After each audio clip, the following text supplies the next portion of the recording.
ভারতের লোকের কোনো হিম্মত নাই, অত বড় গরিব রাষ্ট্র পৃথিবীর কোথাও নাই।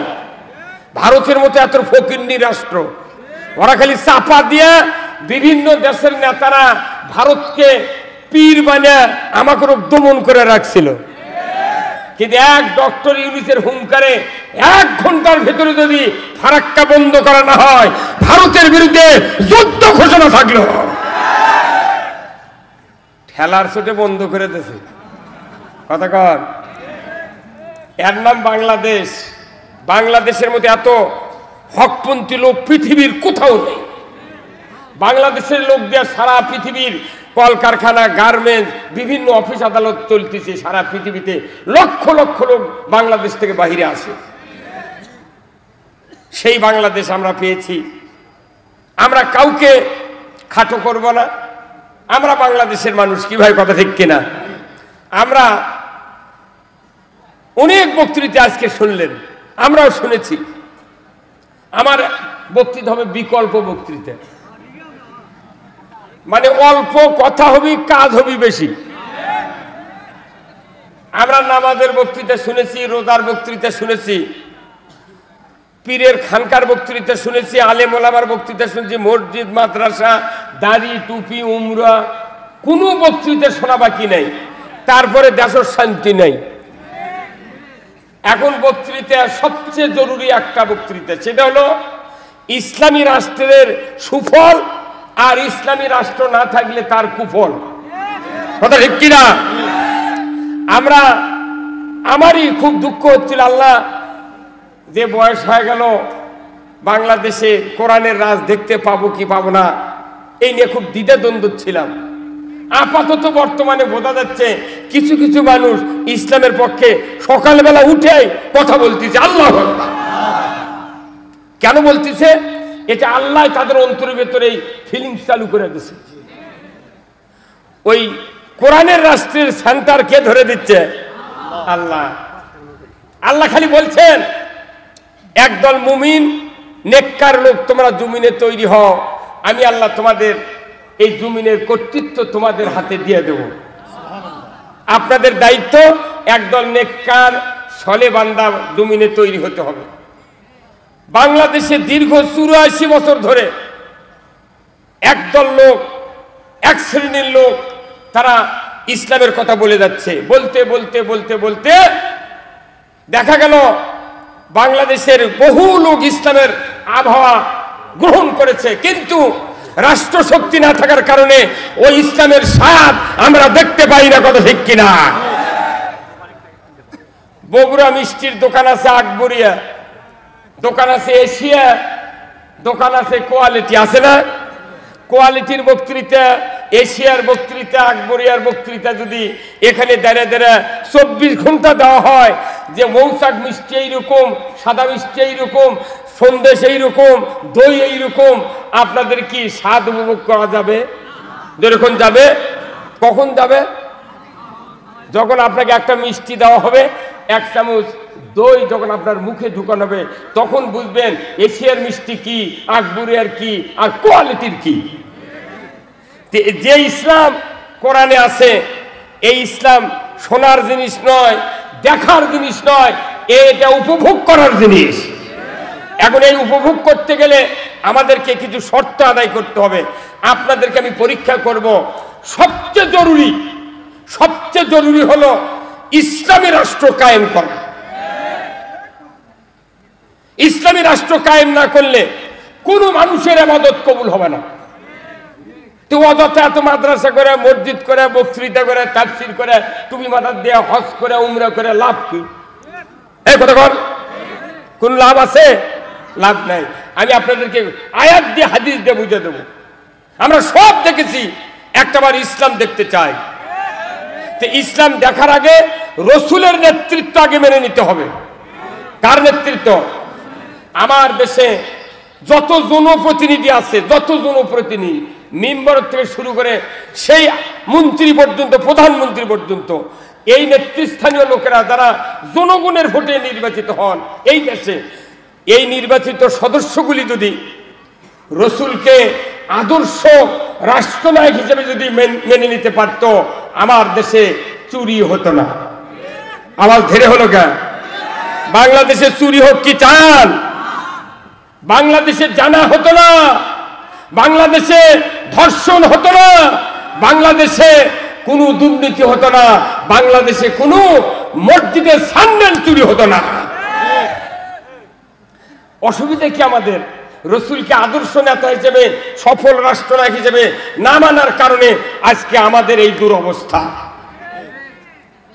কত মানুষকে আমরা নেতা মানলাম, কিন্তু কোন নেতার আদর্শ আমাদের দেশে শান্তি দিতে পারে নাই। রাসূলকে আদর্শ রাষ্ট্রনায়ক হিসেবে আপনারা কি মেনে নিতে চান? কারা কারা একটু হাত তোলেন তো দেখি, কারা কারা?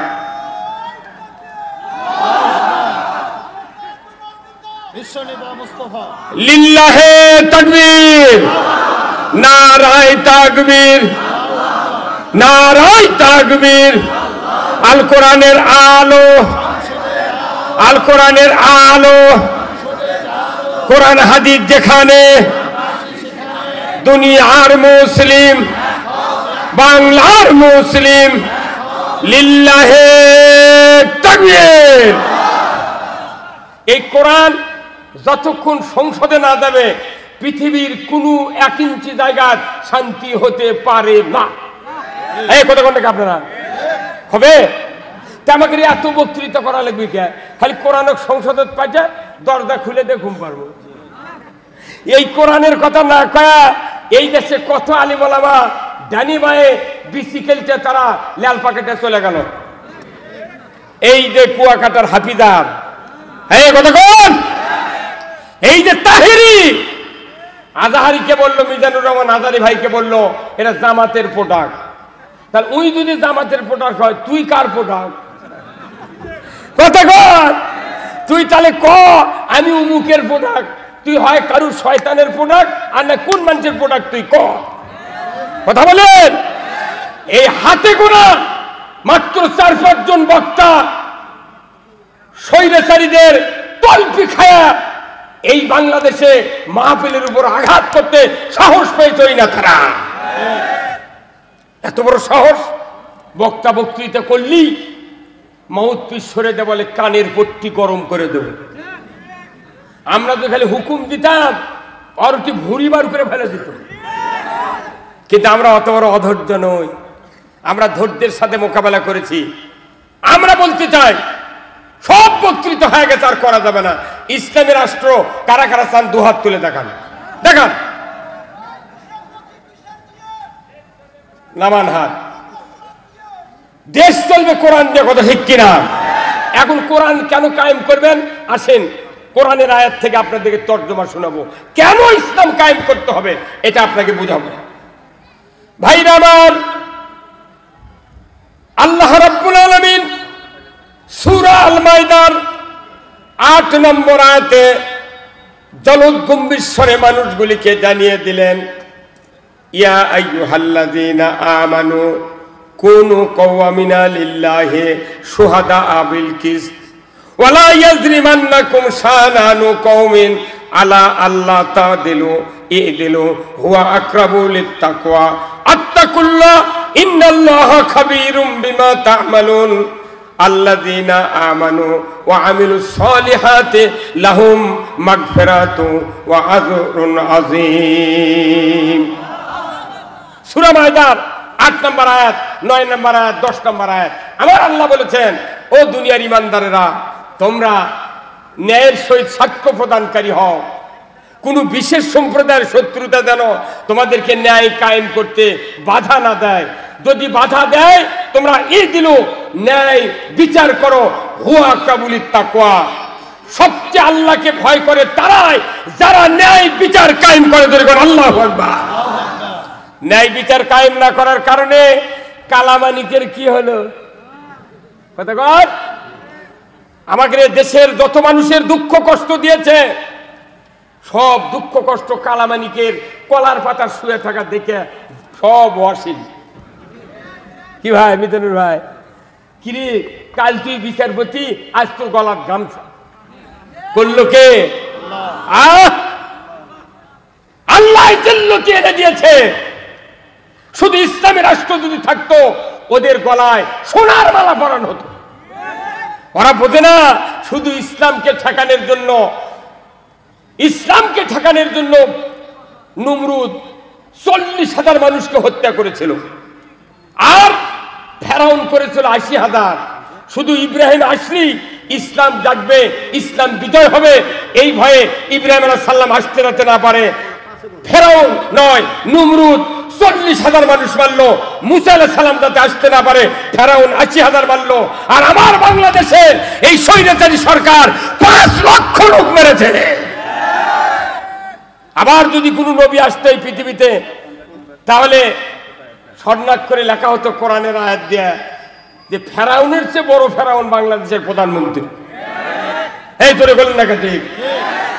আপনাকে মামলা হয়নি না? 14টা মামলা নিয়ে ঘুরেছি, 14টা মামলা, তাও জেলের তুলে কয় হুজুর মাথার চুলে তাহলে বাড়ি দেন, কে কয় গাদার পুরো টুরে থাকতে পারে। কথা কয় না, যার ব্যথা লাগিছে তাই বুঝতে কি হচ্ছে। মাথার থেকে পা পর্যন্ত দেখলে মনে হয় না মুসলমান, সেই না তাই আমাকে কয় হুজুর দেখে শুনে কথা কবেন, সাহস কিরিবা। আমি তখন বলি ভাই কোরআন শরীফ আপনি পাশে বসে দেখে দেখে কয়া দেন, আমি শুনে শুনে কব। পাশে থেকে দেখি আর নাই। কেন? এই জাতির ঐক্যবদ্ধতা না থাকার কারণে যে দেশে 95% ইমানদার, সেই দেশে কোরআনের মাহফিল করতে অনুমতি নেওয়া লাগে, আর বাংলাদেশে অনুমতির প্রয়োজন হবে না। তাহলে ইসলামী রাষ্ট্র কেন করব কায়েম? আল্লাহ তাআলা বলছেন যে যারা ইসলাম বিজয়ের জন্য কাজ করবে এরাই বেশি আল্লাহকে ভয় করে। কোন সুবহানাল্লাহ। ইসলামকে বিজয় কেন করতে হবে? আল্লাহর রাসূল মক্কা শরীফে 13 বছর ছিলেন। 11.5 বছর যখন তার জীবনটা অতিবাহিত হতে যাচ্ছে খাবার চত্বর দিয়া, হঠাৎ করে কাফেরের অত্যাচারে নির্যাতনে অনেক সাহাবীরা তারা শহীদ হয়ে গেলেন, নির্যাতিত হলেন। অনেক বিপদ মুসিবত, মারপিট, জুলুম, নির্যাতন তাদের উপরে নেমে আসলো। আল্লাহর নবীকে সাহাবীরা বলেন, ইয়া রাসূলুল্লাহ, এত অত্যাচার নির্যাতন, আল্লাহর কি সাহায্য এসে যাবে না? আল্লাহ কি সাহায্য করবেন না? চতুর্দিকের আবেদন করতে করতে আল্লাহর রাসূল চিন্তা করলেন, লোকালয়ে থাকলে তো আমার কাছে সবাই আবেদন করে, আমি আর লোকালয়ে থাকবো না। কাবার মাথা ভেগিয়া কাবা শরীফের ছায়ার নিচে উনি কম্বলটা বগলের তলে দিয়ে একটু আরাম ফরমাচ্ছেন। এমন সময় হযরতে খাব্বাব রাদিয়াল্লাহু তাআলা আনহু রাসূলের সামনে হাজির।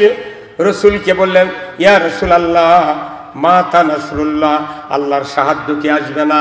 ইয়া রাসূলুল্লাহ, আমরা মার খেয়ে জুলুম নির্যাতনে শেষ হয়ে যাচ্ছি, আমরা কি, আমাদের উপর কি আল্লাহর সাহায্য আসবে না?